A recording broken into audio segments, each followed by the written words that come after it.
Welcome, ladies and gentlemen, to this conversation about innovation. I've spent most of my working life in the cultural industries, and for nearly 20 years I ran Melbourne Theatre Company, and it was a company that was full of creative people who were innovating all the time. And I don't just mean writing new plays or designing new sets or costumes or putting together new lighting designs. I mean innovating in terms of business, in how we did business. Because a non-profit arts organisation like Melbourne Theatre Company never has enough money to make as much art as we want to make. So we're always looking at business to work out how we can do things better, smarter, brighter, more effectively.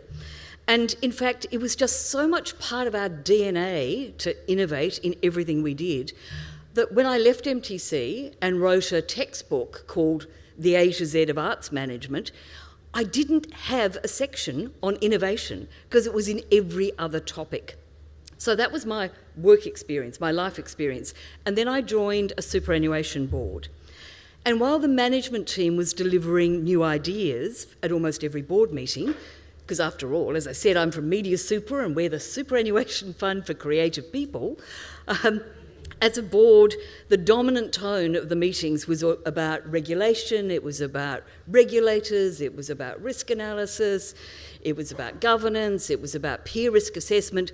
And when we did do new things, and when we do new things, they were sort of measured and risk analysed and very careful in terms of innovation. So I think it's great this afternoon that we've got two speakers who are going to challenge us about how we can be innovative in the superannuation industry. So let me hand over to Kirsten to get us going. Seems like a little bit of a harsh rating of our industry, and I mean, we should never be complacent, right? There's clearly always going to be a need to innovate in our industry. We're always going to be facing things like regulatory change and changing opportunity set and a change really in member expectations and needs. So I do think there'll always be work to do, but I will put it out there at the outset that I do believe that our industry has been quite innovative over time. I mean, the very start of superannuation was innovative, and I think if you look at the change that we've had over time, both in what's in the investment portfolios and really, member options and things like that, there has actually been a lot of innovation over time. So I'm in the camp that says we've done reasonably well, but yes, of course we will always need to innovate. So innovation is a very trendy word. It's probably a bit overused, and I think it's almost always talked about in a positive light, with this implicit assumption that everyone should really be doing more of it. Now, there's no doubt we need to innovate, but I think what I really want to talk about today is about how we ensure that we get good innovation, because innovation in and of itself isn't good enough as far as I'm concerned. It needs to be good innovation, and by that I mean innovation that actually helps us to meet member needs. So you can't talk about innovation in our industry really without talking about the disruptors, right? I'm sure people have spoken about these quite a bit. There are others that you could put up there on the screen as well, with perhaps slightly different focuses. So disruptive innovation is normally associated with targeting an underserviced part of the market with a solution that better suits their needs. And these new entrants and some of the others out in the market are really seeking to do that. They're seeking to zone in on specific member types, be it millennials in this case, or ethical investors, or in some cases women. And they're targeting those from the perspective that they're perceived to be underserviced by current superannuation offerings. And really where you could say they're innovating is in relation to changing that delivery mechanism and how they engage with members and trying to make it easier and better for members to do a number of things. So including just even switching is much easier with a number of these. And a big theme behind that is this concept of self-direction and, these are my assets, this is how I want it to be invested. And rightly or wrongly, whether it's technology and you want more tech or, in the case of Super, for anyone who's familiar with that, which hasn't actually launched yet, but, the intention is that individuals be able to vote toward types of funds that will be, or types of options that will be available to invest in. So it's interesting. From a whole of offering perspective, it's probably a little harder to see it as really significant innovation. For one thing, there's a real challenge that the fees are very, very high, which is not normally considered to be part of disruptive innovation. And to the extent that there's transparency to see what's under the hood, it's harder to see that there's any innovation in the investment offering beyond that aspect of self-direction. And in some cases, there are really important aspects of superannuation that aren't being offered in here. So things like insurance and advice aren't necessarily part of that solution. So is this good innovation? Well, time will tell, right? They might be successful because of the way they're approaching their target markets. But ultimately, in my view, for this to be judged as good innovation, it actually needs to be able to deliver on the core objectives of superannuation in the long run. So that to me, we obviously can't know today, and it's pretty easy to throw stones when they're in their early phases. But we'll see where that goes.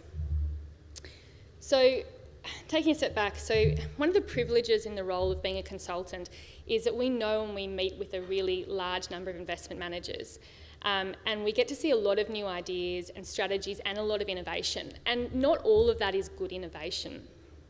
So in thinking about this session, I thought, well, what is good innovation? What does good innovation really look like? And I think it tends to be where there's a change in opportunity or environment, or there could be a change in need, a customer need, or in our case, maybe member need.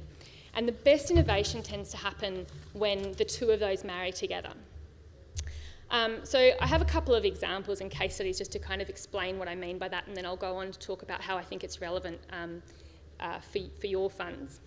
So I feel really silly getting up here and talking about this now that I know how much of this is on the agenda. I should have really looked through the full agenda before I put this together, but just in case anyone has missed any of the sessions that have been on risk premium, alternative beta, smart beta, whatever you want to call it, essentially what we have here, so this is my way of depicting it, everyone clearly does this differently, but once upon a time we talked about market risks and we talked about alpha, and our active managers gave us that special sauce that gave us extra returns. And over time there's been increasing thinking about, well, what really drives returns, and is all of it really alpha? Is it all of it really that skill-based return? And so that's what I mean by alternative beta, or for anyone who went to the risk premium session, essentially I'm talking about the same thing, and it can be applied in different ways to the long only or long short, but essentially these are just different factors or risk that drive returns. Now, as I said, it's not new. Particularly in terms of the long-only space, some of these concepts have been around for a really long time. You'd already have it in your portfolio, most likely. But why do I reflect on this being innovation today? And why is it on the agenda so much, in meetings and also on our in the conference program here?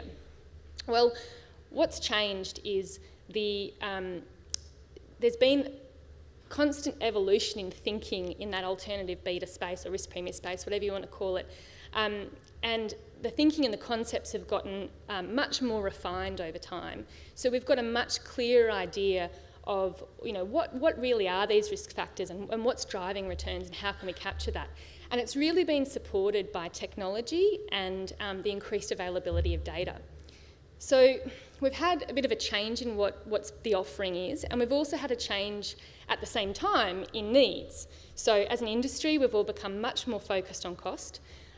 We've also been more focused on liquidity and transparency, and as was reflected in the earlier session about risk premia, we're in an environment today where people are really concerned about this market risk section and whether we're really going to get returns from there going forward.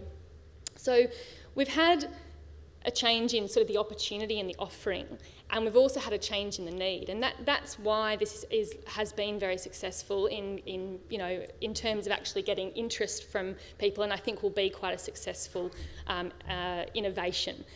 It's also worth probably reflecting on a slightly different aspect of innovation from this. What's been really interesting also is that having a better understanding of this space has helped us in benchmarking active managers and really understanding what aspects of their return are driven by those risks versus skill, and that's in some cases helped with reduction of fees. And it's also helping us from a whole of portfolio risk thinking, so it's helping us think about risk and what are the real risks in our portfolio. So it's been very interesting. So this is probably pretty theoretical, And you're probably sitting in the audience right now thinking, that's great, but what about me, and how is this relevant for my organisation? So in the next example I wanted to give, I wanted to get a little bit more granular and look at why does an organisation, is an organisation able to be a good innovator? So my next example, we're all very aware of the changing regulatory environment around banks. And since the GFC, the high level of regulation and the capital adequacy requirement changes have meant banks have really largely exited whole areas that they used to be active in. And that's created a really big opportunity for investors across a range of areas. So we've had sort of an opportunity there, an investment opportunity, and at the same time, you've had investors, particularly the further we've gotten from the financial crisis, there's been a greater, because markets have become more fully valued, there's been a greater willingness to consider illiquidity and complexity in how we find good risk-adjusted returns from investments. So there's been a greater appetite for these kind of strategies. So with that given, why have some fund managers done really well, developed really good strategies and been able to attract clients and then deliver to those clients, when others haven't really gotten the strategies haven't gotten good support, or maybe haven't performed well, or in some cases there are managers that just never entered the space in the first place? So I want to reflect on what did those organisations have that actually really did well here? There's a number of things. So for one, they needed to be able to see the opportunity. So either they were already in that market or in a related market, and they could identify it, right? So starting point, obviously, is that you need to be able to see something. The second aspect is that they were in an environment that actually encouraged exploration of the idea and also had a framework around it where there's challenge of that idea to ensure that it's robust and help refine it to being a really quite a good investment idea. And to have that environment where ideas bubble up and actually get explored tends to come with a few characteristics, and the really key one is a sense of collaboration across an organisation, which often comes from organisations that are centred around a purpose or a goal. I think you also have to reflect on incentive structures when you think about that. And while we tend to talk about incentive structures with managers about, I want your product and your returns to be directly relevant to, I want my performance from the product you manage for me to really be reflected in how you're incentivised. There's also for organisations, if you want them to be more innovative, they need to really have an incentive to collaborate, and if you're too incentivised to just work on your little pot over here, you're less likely to stick your head above the parapet and see what others are doing or get involved and challenge and help develop ideas. So there's that aspect of it, and I think also having that environment, it's generally important that there aren't really dominant individuals or there isn't too much hierarchy so that you can have good challenge and debate. So you've got the opportunity, you've got the exploration of that idea and the challenge of it and making sure it's robust. You still need an end market, and so you need to know that what you're building is desirable for clients. And the managers that probably have done best in this space are the ones that have gone out and talked to clients about what they're thinking and had that conversation along the way over what structure and what might work for them. And obviously, after all of this, you need to be able to deliver. So good execution is really important. So having the appropriate resources, making sure you develop a really robust investment strategy and process around that is important. So to me, the managers that did really well in this space were good innovators because they built something the clients wanted and they had a really good chance of actually being able to deliver on expectations. So what does this mean for your organisation? So drawing on that, I think there are a few things. So for one, you need to be able to see the opportunities, right? You need to be able to identify them. So that might mean that the individuals in your organisation need to have sufficient headspace to be able to see things and explore them. But it can also be about how you use your service providers or through strategic partnerships that you might have, the conversations you have with managers. There are a number of ways of making sure that you can actually identify opportunities. The second thing is, ensuring that you have an environment that allows the exploration of those ideas. So you need to think about things like incentive structures and how people collaborate and work together. You need an environment that facilitates some sort of challenge and debate and discussion to make sure that your ideas are robust. And that could be internally, or it could be in terms of how you use your service providers and strategic partners and managers and things like that. The third one is really, this is what the key advantage that industry funds have always had has been this real knowledge of the member and understanding the member and focus on delivering to the member. And I think it's really important that that's maintained in how we think about how we innovate. And then it goes without saying that you need to have robust execution. So you need to resource things appropriately, and also make sure that where you're selecting investment managers or strategic partners that they are appropriately resourced to be able to execute for you. So ultimately, from my perspective in thinking about this session, what I really want people to take away is the concept that not all innovation is good innovation, and we're in an industry where the price of failure is really high. We have a lot of collective responsibility on our shoulders. And I think it's important that we innovate, and I think we should all be talking about innovating and making sure that we do things better for members. But we need to make sure that we're being really focused on what we're doing it for, and that at the end of the day, it's only really going to be judged to be good innovation if we are able to deliver better outcomes for members. Thank you.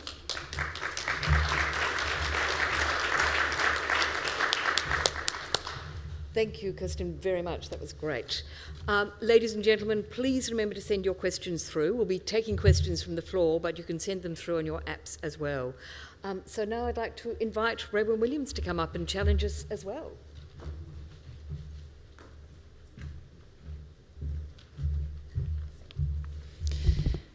Thank you very much for the opportunity to speak. Now, it may not look like that I'm wearing a hat, but I actually am wearing an invisible hat, and if you could read the sign on the hat, it says Agent Provocateur. So my role is to be a bit deliberately provocative or controversial and take a different view on what innovation means for our industry, particularly from the perspective of a big superannuation fund, trying to rise to this challenge of having a fund where innovation truly takes flight. So I'm going to put out there, as respectfully as I can, that we can talk about the ways that we've implemented new ideas like taking better advantage of an illiquidity premium or a complexity premium, or moving up the risk curve, and there's no doubt that there have been good reasons and good value in us making those changes. But I think my key message for today is that if we want to talk about innovation, then we're thinking way too incrementally about this whole challenge. I don't know that it's wise just to be taking the lead from members, and in fact, if you look through the corporate literature and the academic theory on this, a lot of the firms that have found they've gone from success to failure very fast through disruption have failed in large part because the weight of voice that's been feeding back information to their business has been their existing client base. They haven't heard enough messages about what the future holds and where their organisation needs to move to. They've been very focused on what I call the status quo. And when you read through some of that literature, I think there's some great parallels, or at least it gives you pause for thought about how much we should have our ear to existing members when we're actually trying to understand what the future looks like and where funds need to be in 10 or 20 or 50 years' time. I would also say that, yes, we do work in an industry where the price of failure is really high, but I would also say to you that we work in an industry where the price of not even trying or not having the culture to consider new ideas is even higher. So, as I say, you've been warned. I wanted to be controversial just to really put some different kind of thinking out there.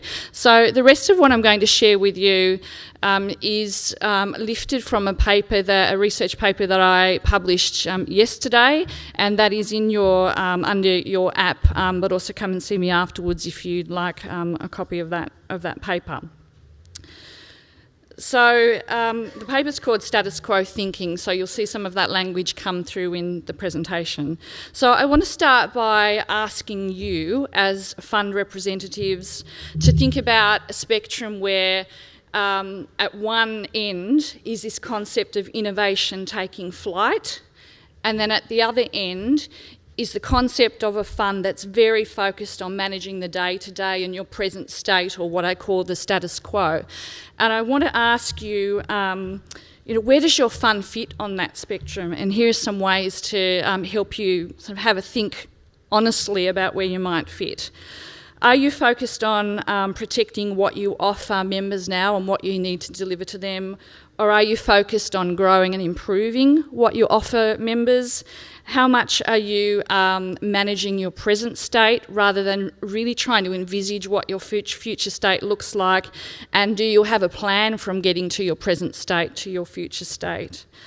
If you think back to your history of changes that you've implemented in your fund, how many of those changes were pretty small, pretty cautious or incremental, versus changes that were a little bit more radical or a little bit more visionary? What does your change history look like? Do you feel like you could do the latter at all? When you look at that history, how many of those changes were about addressing risks versus embracing opportunities for your fund and its members? If you think about the pace of that change, would you categorise it as sort of the status quo type end of the spectrum, where it's fairly slow, deliberate, cautious? Or was there some kind of urgency that your fund brought to the process where you thought, look, there's not only value in a good idea, but there's value in implementing it with a sense of urgency and a sense that if I have a good idea in a fund in year one and I decide it's a good thing to implement, there's sort of a cost to that if I actually aren't able to implement that in year 4 or 5, till year 4 or 5. We may not measure it, but if it starts to deliver value, once you do deliver it, there's a question there about how much better that result could have been if you delivered it a bit sooner. And one other thing, do you feel like, again, on this sort of imaginary spectrum, that you're far more comfortable implementing changes or implementing new ideas after a new solution becomes sort of industry standard or at least supported by a critical mass, versus the sort of fund that can see a new idea and say, wow, actually there's advantages to us and our members in being an early mover on this? And obviously I'm not looking for answers, I'm just wanting to stimulate your thinking there by asking these questions. So let me take alternative beta as a case study, and I know that's something that Kirsten raised, and I want to reiterate again that these sorts of new ideas are very powerful and they're very exciting, and it's great to see the industry moving to implement new ideas like this. It really is, and I don't want to give the wrong impression about that. But again, if I take the other side of the story, on the one hand, we might be able to go to our funds internally and say, we've signed off on this new smart beta approach. Isn't it great that we're so innovative? But here's the other provocative side of the story. Your response could also be, well, smart beta's been around for decades.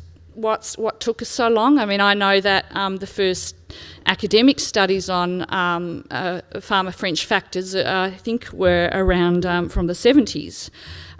Your response could also be, well, why are we just doing this equities? If this is a good idea, shouldn't we be doing it more broadly? It could be, wow, it's really taken us a while to get us comfortable with the extra tracking error that is inherent in a smart beta sort of non-market cap weighted investment solution.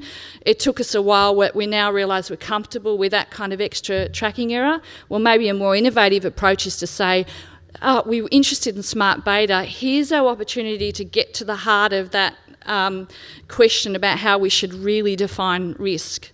It's not about tracking any error anymore. So shouldn't we be using this smart beta idea as a way to break free from the shackles of a fairly outdated risk measure, that, or at least one that doesn't seem to resonate with our members? And just as another more provocative response, yes, maybe it's innovative, but on the other hand, what are the other problems we could be solving? For example, I've got on my list of things to do to move to an after-tax focus. Well, why don't I do that at the same time as this smart beta approach? And so what I'm trying to get at there is that we might call something innovative, but taking a step back and thinking a little more broadly, we could say, well, does this idea have wider application? Can we solve more than one problem? Could we have done it sooner? So I think that viewed through another lens, you may not see these ideas as necessarily as innovative as they could be. So let me again use some examples, and I have in my paper many more examples, but I think what I want to say is that when we think about innovation and when we talk about innovation, we seem to take as accepted that sort of the investment paradigms that we're working with, and then we can make decisions that change things within those paradigms, and we call that innovation. But my worry is that we actually are, I think we're facing some shifts, some fundamental shifts in the investment problems that we're going to need to solve in the future, and certainly the markets that we're serving, I think, are going to look quite different. So if you think about just a few examples, like the shift from accumulation to decumulation, the move from a sort of a total return or a growth focus to a yield focus, the ageing population and the pressure to solve longevity risk, the capacity constraints we have in the Australian market, the rise of value-based investing. I'm sure that in a room here we could sort of list so many things that tell us that the investment problems and the investment sort of consumers or members of the future aren't going to just look incrementally different from the past. They're going to look massively different. Well, that's the evidence. And so what this leads me to wonder is whether incremental changes and incremental innovation is going to get us where we need to be when we're talking about far more fundamental and dramatic shifts going forward. And I think that the way, or one way to help us cope with that and reposition as an industry, is to understand that these fundamental shifts that will come to bear sometime in the future require us to be a little bolder and a little more visionary in the way that we think about and resource up innovation in funds. And so a more succinct way of saying that is that we should be not only looking at making decisions within the prevailing investment paradigms that we use, we need to be questioning those paradigms themselves. And so here's a few examples. So by a current investment paradigm or way of thinking, we could be wrestling at the moment with whether we insource versus outsource some of our investment management. That's a paradigm. And so we might be tempted to say, I've made a decision, we're going to move from outsourcing to insourcing. We might call ourselves innovative, but I think to be a little bit bolder and more innovative, we could say, why is it just an option of two? Why is it just between insourcing and outsourcing? Why don't I decide to unbundle completely all of our sourcing arrangements and determine component by component the best way to source that component? Another example that a lot of us are looking at the moment in super funds is, do I keep my accumulation and pension assets pooled, or do I segregate to get a more customised pension solution? And again, we might think, oh, I've decided to segregate my pension assets, how innovative am I? And I'm not saying that that's a bad idea, but I am saying that our thinking shouldn't end there. I've put out research, and this is not the only idea out there, that says, well, you could use something like centralised portfolio management to keep the scale that comes with pooling and also create a segregated solution. So again, that's about thinking more boldly and saying, I actually want to rise above the paradigm itself and see what else could be possible. A third example that's on this slide is one that's very familiar to us, and that is, you know, am I trying to maximise returns here, or am I trying to minimise risks? And again, if we make a change within that thinking or paradigm, we might call ourselves innovative as a fund, but I think going forward, the type of innovation we're looking for will be the thinking that says something like, actually, let's consider other dimensions that need to come into this problem. Yes, it's about investment returns. Yes, it's about investment risk. But hey, portfolio transparency is really important going forward, and actually overarching implementation efficiency is very important. So this is no longer a risk-return problem. This is sort of a multi-variable optimisation problem. So I need a new framework for all of the things, not just risk and return, that are very important in my investment solution. So I think we could go on, but hopefully I've illustrated an important principle, which is the way I think that funds need to be thinking about innovation going forward, and that is to have a better awareness of the paradigms that are shaping our thinking, and not be limited by those paradigms, and understand that innovation means we could actually redesign or redefine the paradigms that we work within. So concluding comments, and this is the bulk of my paper actually, to come back to what this session is about, which is innovation taking flight in your fund, here are the 5 things that I have identified in the paper that funds, I think, could go back and address in their funds and ask themselves authentically whether they might have a problem in any of these areas. And hopefully the answer's no, but you never know, it might turn over a couple of problems. The first is to address any kind of risk aversion or blame culture, which just is quashing good ideas before they can even get to the level of decision making.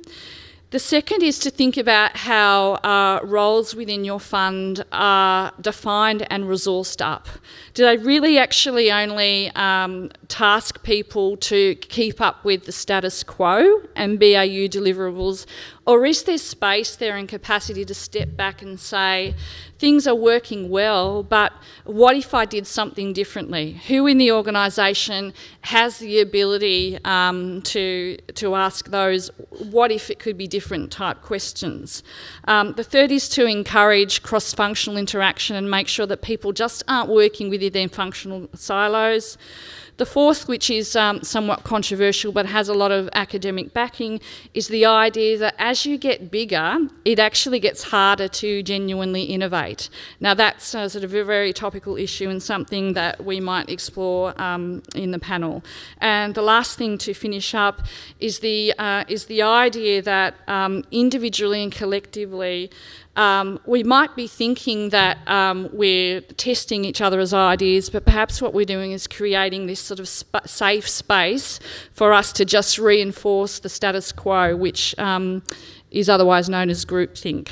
So I did warn you that I was controversial, but I hope I've done that in a respectful way and given you a good sense of the sort of innovation that I really think is needed to take this fantastic industry to an even higher plane for the future.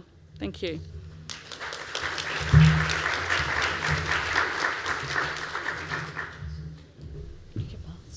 Terrific. We've got lots of questions coming through, so thank you for that. But I'll see also if there are questions from the floor as well. If people are brave enough to put their hands up and ask one directly. We'll have one just here, thank you, and then we'll go to we'll swap and change between the iPad and the human. Yes, thanks a lot. Both ladies were great presentations, as always, Raewyn. You mentioned not having a culture of new ideas is even a higher cost than assessing failure, which I think is brilliant when you're talking about innovation. Can you give some examples where you think that funds would actually, what they should do to change so that they can pursue new ideas without, risking too much?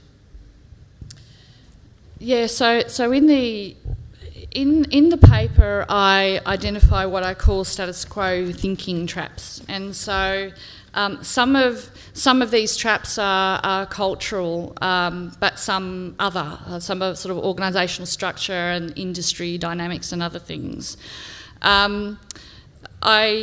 I think culturally, I've sort of actually talked a bit about two of them in the presentation.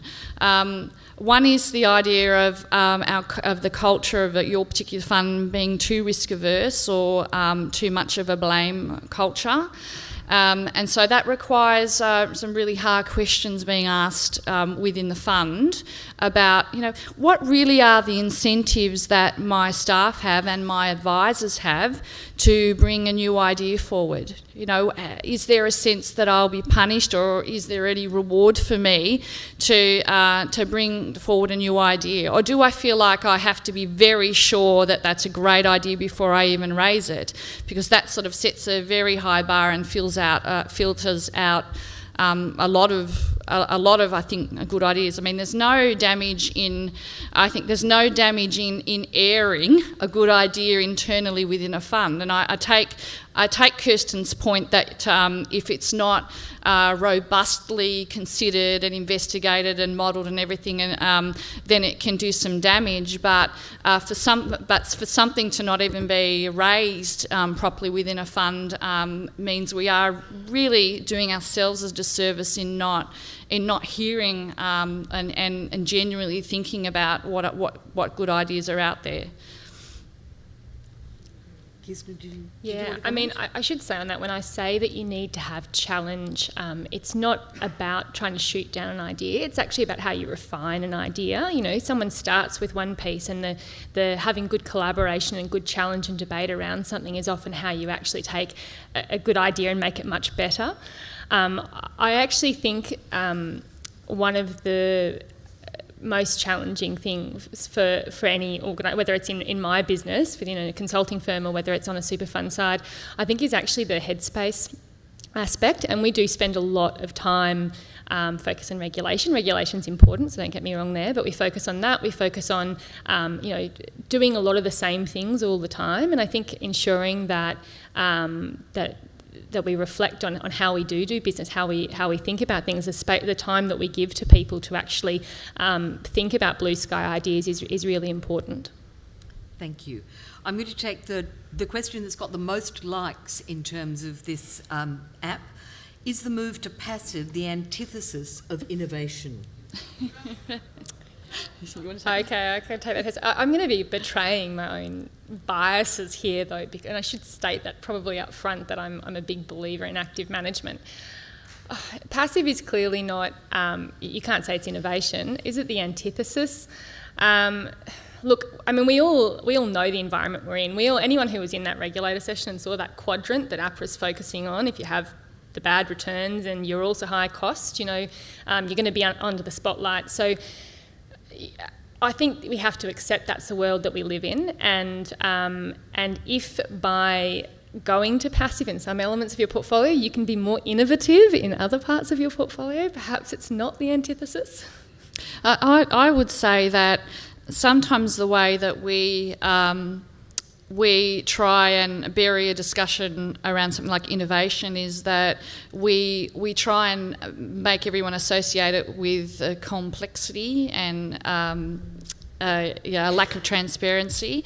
And so I actually would push back on that, because I think some of the most elegant ideas that I've seen and simplest are still good examples of innovation. So I think that we shouldn't assume that a simple idea is not innovative just because it's simple or we've seen it before. Another question from the floor? Yes, down the back, thanks. Hi, I'm really enjoying this panel. Innovation is fascinating.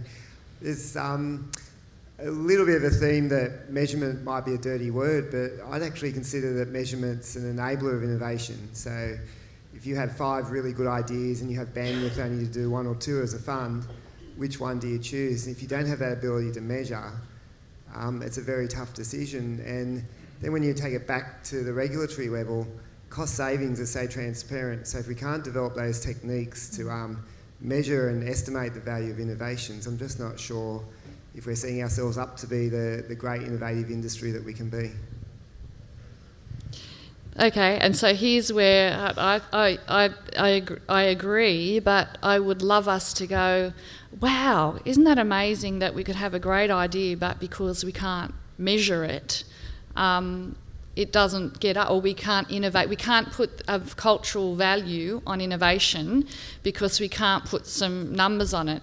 And now it reminds me of a discussion I was having with a tax advisor the other day about attributing sort of the value of tax deferral. And he's like, well, if you can't give me a perfect attribution into member option level results, then I might think it's value it's valuable intuitively, but if you can't show me the numbers, then what am I supposed to do with that? And I wanted to say, but I don't want to sound arrogant, but I wanted to say, well, I know you love your kids, and I know you think it was great that you and your wife had those kids, but you can't tell me that you can attribute the value of that. And in fact, if you tried, you'd show sort of a serious net cost on your on your fund. So that's a sort of a stupid example, but what I'm saying again maybe is that we need to understand where the paradigms are holding back. And I think that idea that if we can't measure it, it's not valuable. That's another. As great as it would be to be able to measure everything, there's certain truths that we just need to trust ourselves with, and I think that innovation is one of them. I believe there might be a utility function maybe coming from that, I guess. For anyone who was in the MDUF session yesterday will understand that. So how do we build innovation skills in our funds? Do we need an agent provocateur on our boards? I think it definitely helps to have people coming from different backgrounds, and I guess that's one aspect of it is it's not necessarily an agent provocateur, but I think having people that come from different perspectives and ask a question a different way is often a good way to bring that.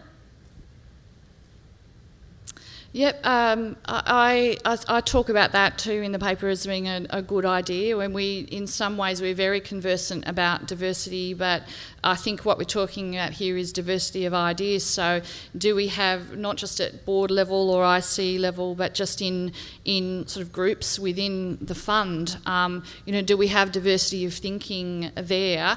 And do we have a culture that allows people to put forward an idea without feeling like that everyone else in the room is going to put their no hat? I think that's the De Bono black hat, is it? Someone else, thank you. Someone else would know more. So, and HR, HR are people with great skills and insights around innovation, much more than I do, who could help you with that challenge, I think. Great. Another question from the floor? Yes.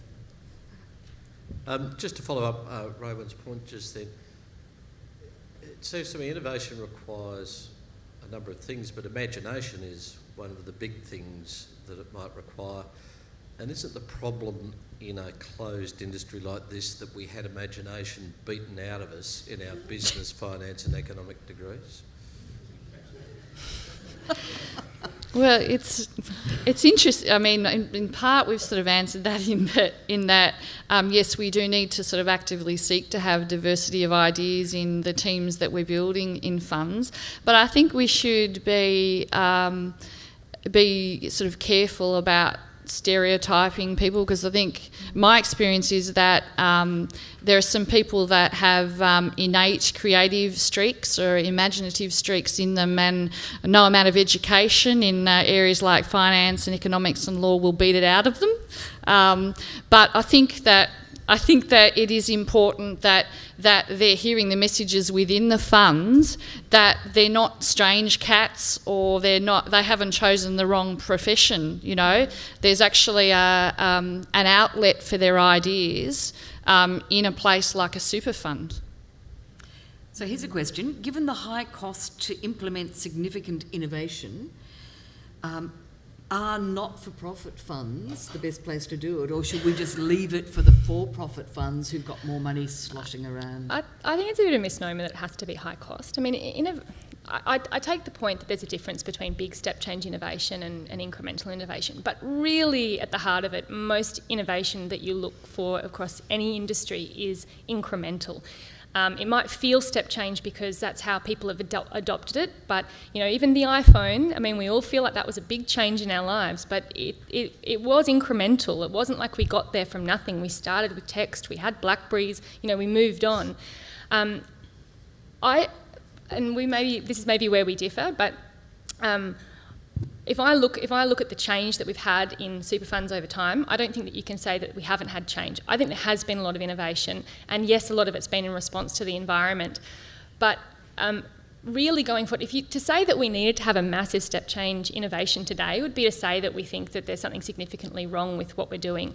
Now, maybe post-retirement is one exception to that, which clearly there's a lot of really innovative thinking going around how we come across, how we deal with that problem.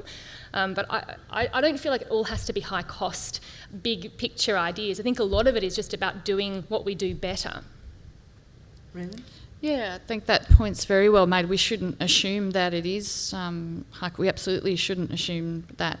And I also want to make a slightly more nuanced point that I'm not saying that we've got to have big, fundamental shifts in thinking and huge radical innovation.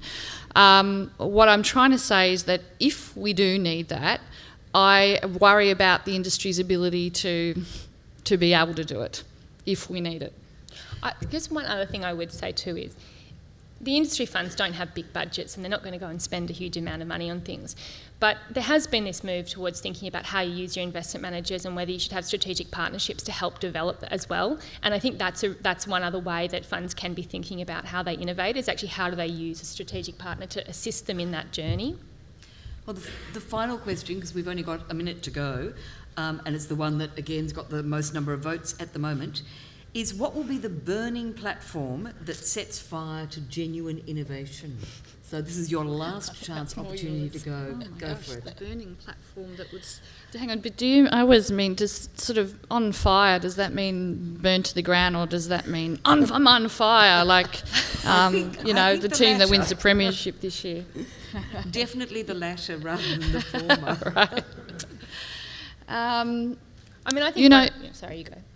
Okay, it's hard to limit it to one, but I'm fascinated by this idea that there won't be this sort of nexus with employment and wages going forward that there is now. So sort of the superannuation as we know it is modelled on this tradition of people becoming adults in the main, getting jobs and earning a wage, some of which goes off to superannuation, and then they retire, and then we can give them back a pension replacement. What about the world in the future of the gig economy or the universal basic income or something where people actually aren't, as it's a traditional path, getting employed and earning wages? I think that could be the burning platform. It's much more significant than anything I was thinking. I think that it's interesting to think around having higher member engagement and having more self-direction from members, and what that really means for a super industry where essentially, there was a purpose to the super industry in the first place, and I think there's a question as to how do you regulate, or how do you ensure that the right outcomes are achieved when you have got a lot more member direction, without necessarily having the investment literacy being improved. Great, thank you both very much, and thank you for a great audience as well.